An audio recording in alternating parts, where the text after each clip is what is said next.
Hello, everybody. Dr. Rick Wallace here, dropping in on you. Have some very urgent information that I want to share with you, and I want to enlist your support in helping the people in Zachary ensure justice for a young black 8th grade student. Hopefully, we'll have a few people chime in momentarily. For those who are going to watch it as it streams, I'm going to do the best I can to be brief about this because I want it to be something that is shared. The more it's shared, the better. The goal of this video is to bring light to something that's happening that is an actual atrocity in Zachary, Louisiana. So we're going to enlist the support of everybody that comes across this video. Share it with at least 5 people and ask them to do the same. To let you know what's going on, an 8th grade student, an 8th grade black student in Zachary, Louisiana, was sexually assaulted by a white teacher. Her name is Ella Silva. I've been told that she is white. Ella Silva, she obviously has some connections there. The atrocity isn't just that this young black student, which I obviously cannot give the name of, especially with the way we got hit last time trying to help a young kid and it was used against us. So we have to protect the identity and everything of any minor. And I understand that. So we know that the student is black. I don't even know the gender of the student at this time. I know that the student is in the 8th grade, they're black, and that the teacher's white. Her name is Ella Silva.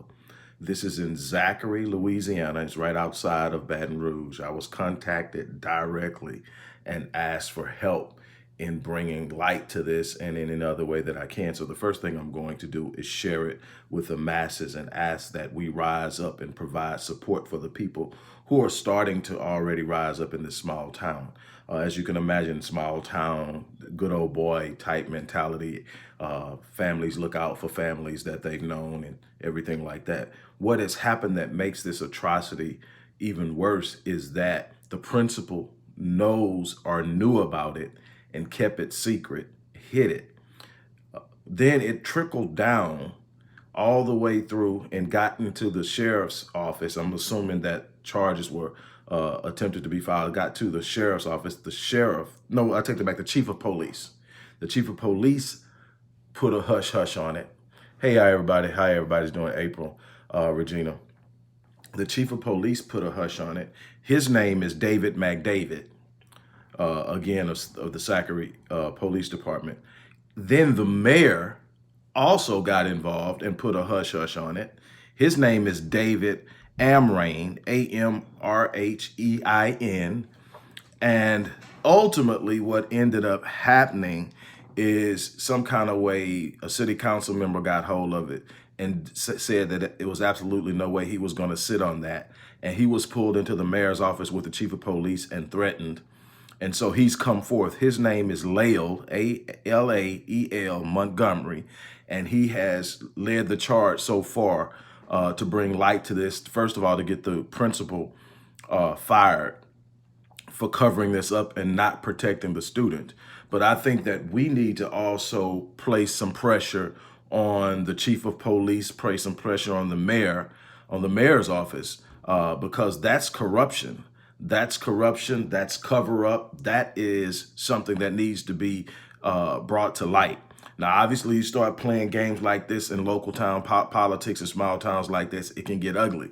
I'm not going to identify the person who brought this to my attention, but we have to rise up and defend this young male. I don't even know if it's a male. I just know it's an 8th grade student. I don't know. I know that the perpetrator is a white female teacher, Ella Silva. I know that the chief of police is David McDavid, and I know that the mayor is David Amrhein. And I know that all 3 of them covered up what happened to this young black 8th grade student. So what I'm asking is that everybody take this video, take the names, share this, get as much national attention as we possibly can, bring it down there, place the light on this, because we're not just dealing with a sexual violation from a teacher. And then they're trying to say that they actually had the audacity to sit up and say that this young 8th grade student consented. Well, first of all, as an 8th grader, they don't have the ability or the power to consent to an adult. That's the first thing. And then second of all, there seems to be evidence that she actually drugged the child some kind of way, got the child inebriated, and so further inhibited the child's ability to resist. So all of this is being covered up. From what I understand, there's a good possibility that she's connected family-wise, or the sheriff or the mayor knows her family, and they're covering up for that. But we owe it to this young black 8th grade student to rise up and stand up and speak and give the family a voice. That's going to be my first goal, is to give a platform to the family and do everything I can to help. I'm going to ask you to help me do that. And the way we're going to do that is we're going to share this. We're going to keep sharing it. We're going to keep talking about it. We're going to pass it on to other black media outlets. We're going to get enough heat behind it that national media will have no alternative but to cover it. And that's what I want to get done. I don't want this to be too long tonight, but I just want it out there. I want it out there that the city of Zachary, Louisiana, outside of Baton Rouge, Louisiana, is covering up the sexual assault of a young black 8th grade student by a white female teacher. And that's absolutely unacceptable. If we can't provide safety and security for our children, we're lost.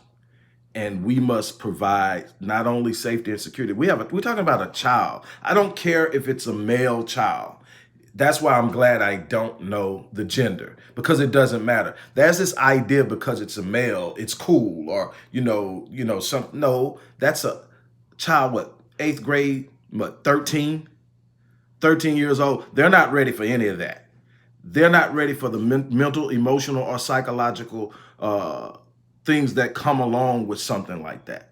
They can't process that at that age. And yet they've been exposed to it, and then it's been covered up. That's a second violation. So what we have to do is we have to start showing that we're not going to sit idly by simply because it's not in my town. We're not going to sit idly by simply because it didn't happen to my child. We're not going to wait till it happens to our child. We have to start sending a message. If you mess with our women, if you mess with our children, we are coming for you. We're going to come with everything we have, every legal element or component or a tool or resource we have. We're coming for it, because we can't sit around and stay individualized, separated, and focused on us, because eventually we're getting picked off one by one, violated one by one, miseducated one by one, mishandled one by one, until every last one of us will be in some way impacted by this system if we haven't already. I don't know anybody that hasn't. But what we cannot do is sit around and let our children feel like they are not going to do anything. Because you know what happens when your children start feeling you're not going to do anything and someone threatens them to get them to do something? They're going to do it. They're going to do it because they don't believe they have anybody backing them. We have to go to the mat for our children, and it doesn't have to be ours. We just need to say, hey, this person is doing something wrong to this kid, and I'm not going to let it happen on my watch. That's the challenge that I'm putting forth out there, is that we stand up and we actually do something about this. I'm going to be doing some research. I'm going to be checking to find out exactly what can be done from other perspectives. But as far as media and mobilization, I'm already on it. I'm also going to write an article on it. I'm going to do a press release on it. I am going to do what I can from my desk on it. And then I'm going to talk to the person that brought me into it. Again, I'm not mentioning their names because of the way small town politics gets played. I'm not trying to put anybody in harm's way. The only reason I mentioned Lael Montgomery, who is the city councilman who stepped forward and stood up, is because he's publicly come out. So they already know who he is, and he's already stood up and said he would not cover it up. And so he's already under the gun. So we also need to applaud him and back him in any way we can and stand behind him. It's a shame that that's how they think about and feel about our children. But then again, we shouldn't be surprised. They've never really treated our children on the same level that they've handled and treated theirs. So that's something else that we need to talk about in another segment in a future time. But share this link, talk about it, get it off of YouTube, get it on Facebook, get it on Twitter, get it on Instagram, and where else you can get it out there, and so that it starts to bring some attention to what's going on. On this note, I'm actually going to check out of here. I don't want to make it any longer than I already have. There's 10 minutes. That's good. Something people can listen to and watch. It has the names on it. I'm going to share that. I'm going to type it in the box once I finish here, and so you guys can have it. But we are not going to sit idle while this happens to our children. On that note, I'm out of here.